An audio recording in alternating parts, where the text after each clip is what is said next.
اعوذ باللہ من الشیطان الرجیم بسم اللہ الرحمن الرحیم الحمدللہ رب العالمین اللہم صلی علی محمد وآل محمد۔ السلام علیکم حضرات ناظرین، اللہ آپ کو خوش رکھے اور اپنی رحمت سے آپ کو سلامت رکھے۔ میں ابن الخیر سید البخشا تسلیم آپ کی خدمت میں حاضر ہوں۔ آج 15 مئی 2024 بروز بدھ ہے اور میرے فون نمبر ہے، میرے چینل کا نام ہے تفہیمات الحکمت ابن الخیر سید البخشا تسلیم، اور میرا واٹس ایپ نمبر ہے 0346 66 30 859، اور سادہ فون نمبر ہے 0315 60 96 711۔ تو اگر مجھ سے کوئی واٹس ایپ پر بھی رابطہ کرنا چاہے تو پہلے بہتر ہے کہ وہ مجھ سے اس سادہ فون نمبر پر رابطہ کرے، اس کے بعد میں فون آن کر کے اس سے بات کر سکتا ہوں۔ تو اللہ رب العزت نے کلام پاک میں فرمایا ہے کہ احاسب الناس ان یترکوا ان یقولوا آمنا افلا یفتنون۔ لوگوں نے اعوذ باللہ من الشیطان الرجیم بسم اللہ الرحمن الرحیم احاسب الناس ان یترکوا ان یقولوا آمنا وهم لا یفتنون ولقد فتنا الذین من قبلهم فلیعلمن اللہ الذین صدقوا ولیعلمن الکاذبین۔ تو کیا لوگوں نے یہ گمان کر لیا ہے کہ ہم نے جو یہ کہا کہ ہم ایمان لائے تو اس بات پر ہمیں چھوڑ دیا جائے گا، ان کو چھوڑ دیا جائے گا؟ کیا ہم ان کو آزمائیں گے نہیں؟ یعنی آزمائیں گے اس بات پر کہ انہوں نے کہہ دیا کہ ہم ایمان لے آئے، کلمہ پڑھ لیا، اللہ کو مان لیا، رسول کو مان لیا، قیامت کو مان لیا، نمازیں پڑھنا شروع کر دیں، دیندار ہو گئے۔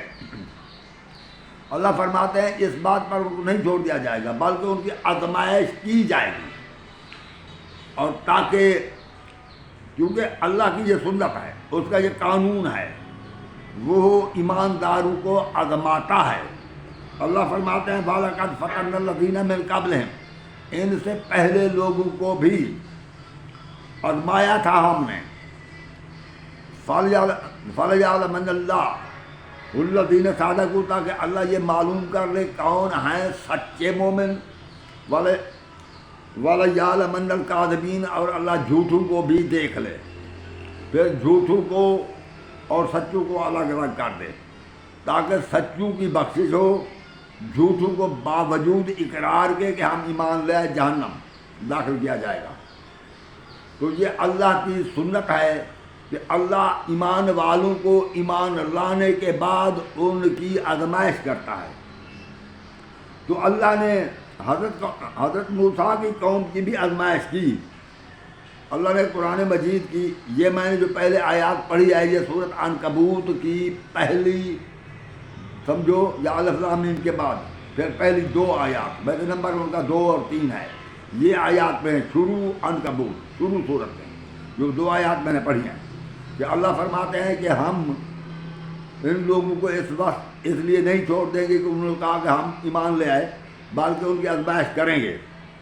یہ اللہ کا قاعدہ ہے کہ ہمیں پچھلے لوگوں کو بھی آزمایا، اور ہم نے تاکہ یہ اللہ معلوم کر لے کہ سچے کون ہیں، سچے مومن اور جھوٹے کون ہیں۔ تو اللہ نے پچھلے لوگوں کو آزمایا۔ اب پچھلے لوگوں کی آزمائش میں سے ایک نمونے کے طور پر میں سورۃ اعراف کی آیت نمبر 142 پڑھتا ہوں اور 148۔ حضرت موسیٰ علیہ السلام آئے، بہت سے معجزات قوم کو دکھائے، مصر سے ان کو فرعون کے عذاب سے نجات دلائی، سمندر دریائے نیل سے بچا کر پار لے گئے۔ جب وہ مکمل طور پر ایمان لا چکے تو اس وقت اللہ نے موسیٰ علیہ السلام سے فرمایا، کیا اللہ فرماتے ہیں وَبَعَثْنَا مُوسَىٰ 30 لیلۃ وَأَتْمَمْنَاهَا بِعَشْرٍ فَتَمَّ مِیقَاتُ رَبِّهِ 40 لیلہ۔ موسیٰ علیہ السلام کو 30 راتوں کے لیے پہاڑ پر بلایا، موسیٰ علیہ السلام وہاں چلے گئے اور پھر جب وہاں پہنچے تو اللہ نے 40 راتیں کر دی کہ اب تمہیں 40 رات رہنا ہوگا۔ ہر عقل مند سوچ سکتا ہے اللہ جھوٹ نہیں بولتا، اللہ تو سچ ہی بولتا ہے۔ جب اللہ نے فرمایا کہ 30 رات تم کے لیے آ جاؤ تو پھر 40 کیوں کر دی؟ کیا یہ تم نہیں سوچ سکتے؟ اب اللہ تجربہ کر رہا ہے، آزما رہا ہے قوم موسیٰ کو۔ قوم موسیٰ 30 راتوں تک موسیٰ کے انتظار میں رہی اور صراط مستقیم پر رہے۔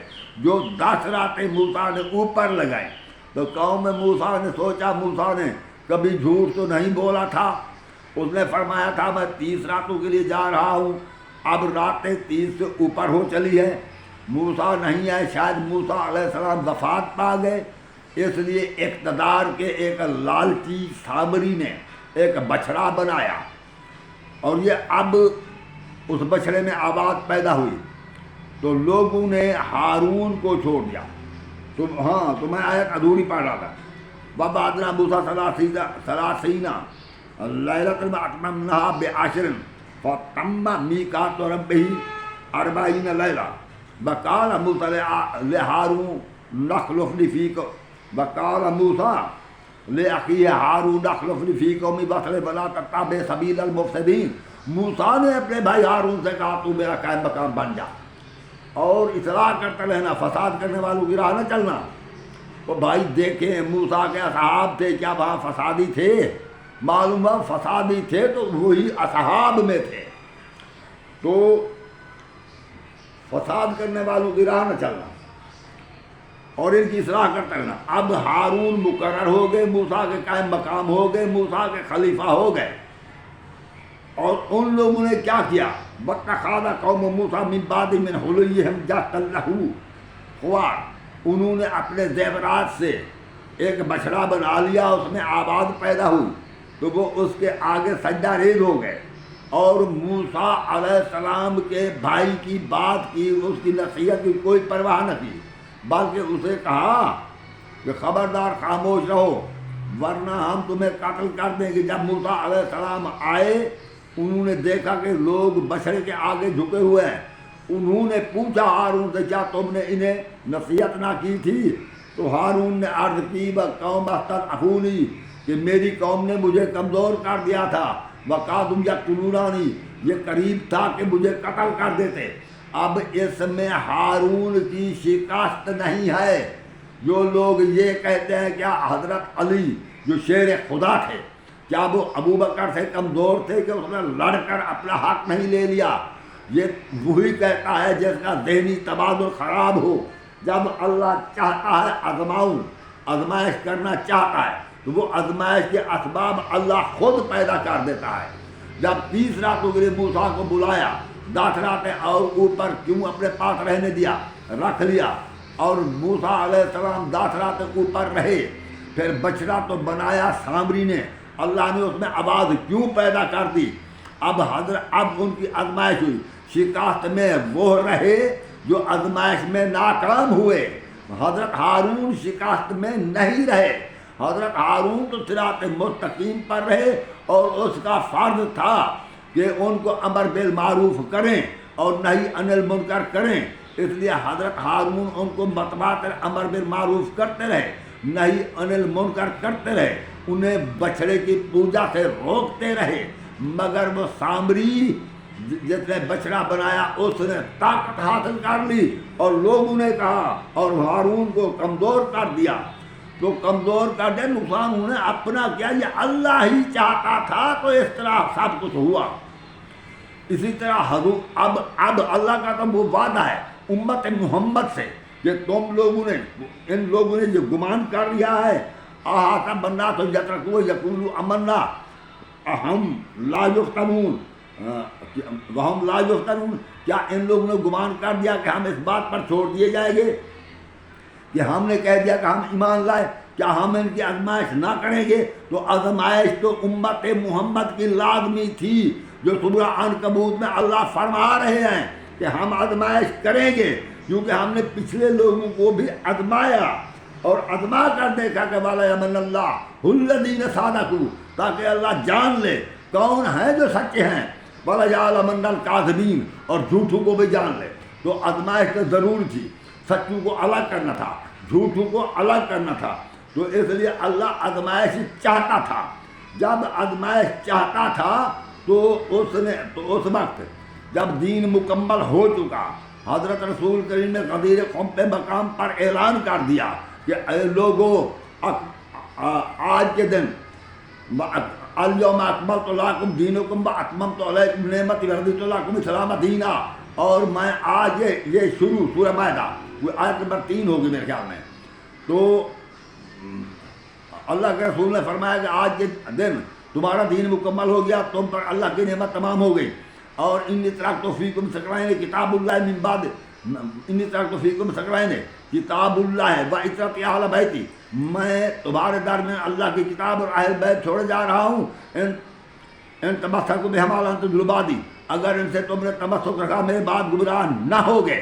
اور اللہ تعالیٰ نے سورہ نساء کی آیت نمبر 69 میں بھی فرما دیا تھا من یطع اللہ ورسولہ اولئک مع الذین انعم اللہ علیہم من النبیین والصدیقین والشہداء والصالحین وحسن اولئک رفیقا، اور اللہ جو اللہ اور رسول کا فرما بردار ہوگا وہ ان لوگوں کے ساتھ ہوگا جن پر اللہ نے انعام کیا ہے۔ تو انعام یافتہ کون ہے؟ نبی، صدیق، شہداء اور صالحین، یہ انعام یافتہ، ان کے ساتھ تمہیں رہنا ہوگا۔ کتاب کے علاوہ ان انعام یافتہ لوگوں کے ساتھ رہنا ہوگا کہ ان کی رفاقت تمہارے لیے بہتر ہے، تو پھر اس طرح تم صراط مستقیم پر رہ سکو گے۔ اللہ نے تو یوں فرمایا، مگر رسول کریم نے بالکل کھلم کھلا وضاحت کر کے فرمایا کہ وہ انعام یافتہ میرے علاوہ میرے اہل بیت بھی ہیں، تو ان کے ساتھ رہنا، ان سے تمسک رکھنا، ان سے تعلق رکھنا، اور قرآن سے ہدایت لینا، تو انشاءاللہ میرے بعد گمراہ نہ ہوں گے، یہ رسول کریم نے فرما دیا۔ بس اب امتحان شروع ہوا، رسول کریم نے اس دنیا سے رخصت ہوئے تو ہر شخص ایک طرف آل محمد اور دوسری طرف حکومت تھی۔ لوگوں نے سوچا کہ آل محمد کے ہم اسی طرح تابع دار رہتے ہیں جس طرح رسول کے تھے، تو حکومت آل محمد کی ہوگی، نبوت بھی ان کی، کتاب بھی ان کی، علم بھی ان کا، حکمت بھی ان کی، ہم تو خالی رہ گئے۔ تو ہو سکتا ہے ہم کتاب و حکمت تو نہیں لے سکتے، حکومت تو لے لیں، اس لیے وہ سب حکومت کی طرف دوڑے۔ اللہ فرماتا ہے ام لہم نصیب من الملک فاذا اللہ یؤتی الناس نقیرا، اگر ان کو ملک مل گیا تو وہ لوگوں کو ایک تل بھر بھی نہ دیں گے۔ اب دیکھیں حکومتیں دو قسم کی اللہ بیان کر رہا ہے، یہ سورۃ نساء کی آیت نمبر 53 اور آگے 54 میں پڑھوں گا۔ اگر ان کو ملک مل گیا تو وہ تو کسی کو تل بھر بھی نہ دیں گے، ہم جا کر کسی کو تل بھر بھی نہ دیں گے۔ اب اللہ فرما رہے ہیں نا کہ اگر ان کو ملک مل گیا وہ کسی کو تل بھر بھی نہ دیں گے، پھر یہ کہنا یہ سب کا سب تقسیم کر دیتے تھے۔ کیا قرآن نے جھوٹ بولا؟ یہ قرآن مجید ان کی نفسیات کو جانتا تھا، جنہوں نے بھاگ دوڑ کر کے حکومت حاصل کی، امتحان میں ناکام ہوئے، ان کو وہ حکومت چاہتے تھے، حکومت لینا ان کی خواہش تھی تاکہ اقتدار ہمارا ہو۔ یہ اقتدار جو انسان جان بھی دے دیتا ہے اور آخرت بھی اپنی قربان کر دیتا ہے، اس کو نہ آخرت کی پرواہ رکھتا ہے نہ اپنی جان کی۔ تو وہ اللہ تعالیٰ نے فرما دیا ہے نا کہ یہ سورۃ محمد میں فہل عصیتم آیت نمبر 22 فہل عصیتم ان تولیتم ان تفسدوا فی الارض وتقطعوا ارحامکم، تمہیں حکومت مل گئی تو تم سے یہی امید ہے کہ تم فساد برپا کرو گے اور اپنے قریبیوں کے رشتے ناطے بھی کاٹ دو گے۔ تو اقتدار کی خاطر انسان اپنے قریبیوں کا بھی لحاظ نہیں کرتا، ان کو قتل بھی کرا دے، چاہے وہ بیٹا ہو یا چاہے باپ ہو، تو اقتدار کی طرف دوڑے۔ تو اللہ فرما رہے ہیں ام لہم نصیب من الملک فاذا اللہ یؤتی الناس نقیرا، سورہ نساء آیت نمبر 53۔ اگر ان کو ملک مل گیا تو دیکھ لینا کہ وہ کسی کو ایک تل بھر بھی نہ دیں گے۔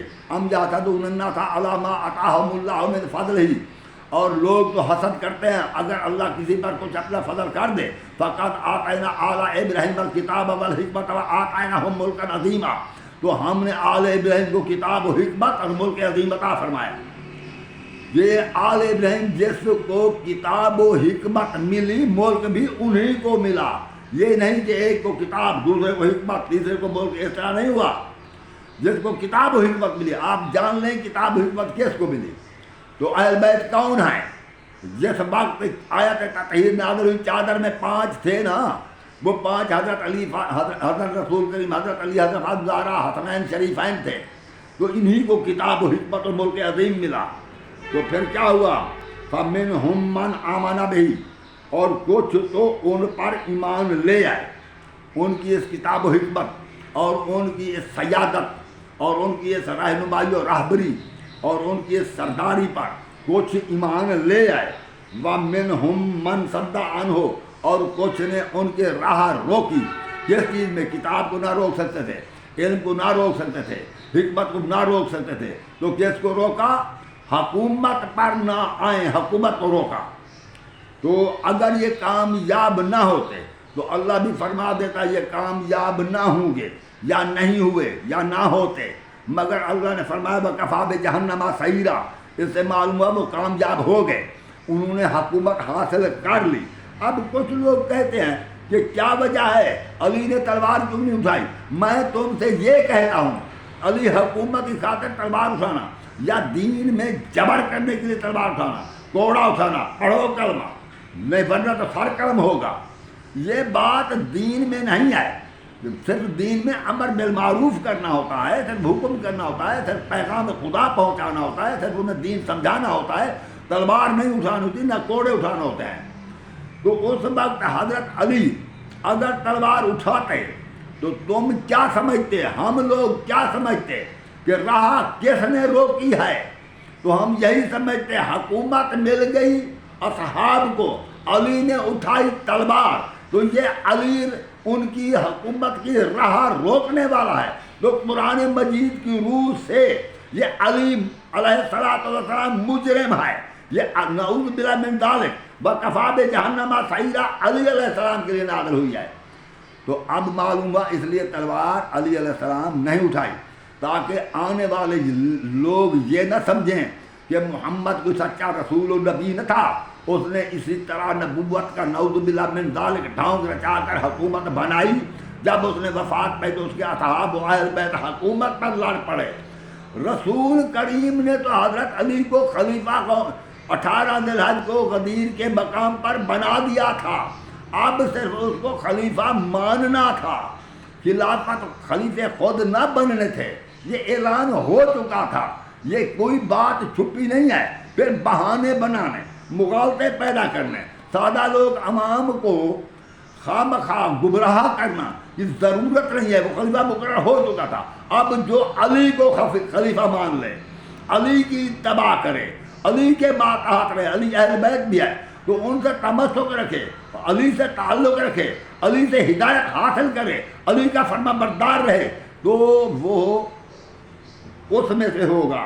فَمِنْهُمْ مَنْ آمَنَ بِهِ، اور کچھ تو ہیں جو ان پر ایمان لے آئے، وہ ان میں سے ہوگا۔ اور جس نے راہ روکی، کوشش کی، تو میں تو نہیں کہہ رہا، یہ قرآن کہہ رہا ہے، فَمِنْهُمْ مَنْ صَدَّ عَنْهُ، کچھ وہ بھی ہیں جنہوں نے اس کی راہ روکی۔ تو یہ راہ روکنے والے، اور علی نے کوئی تلوار نہیں اٹھائی، علی علیہ السلام نے کسی کی راہ نہیں روکی، وہ خاموش رہے، وہ خلیفہ تھے جنہوں نے ان کو خلیفہ نہیں مانا، انہوں نے نافرمانی خدا اور رسول کی ہے۔ تو علی تو خلیفہ تھے اور علی خلیفہ ہیں، وہ بن چکے، جس طرح حضرت ہارون خلیفہ تھے، وہ خلیفہ بن چکے تھے۔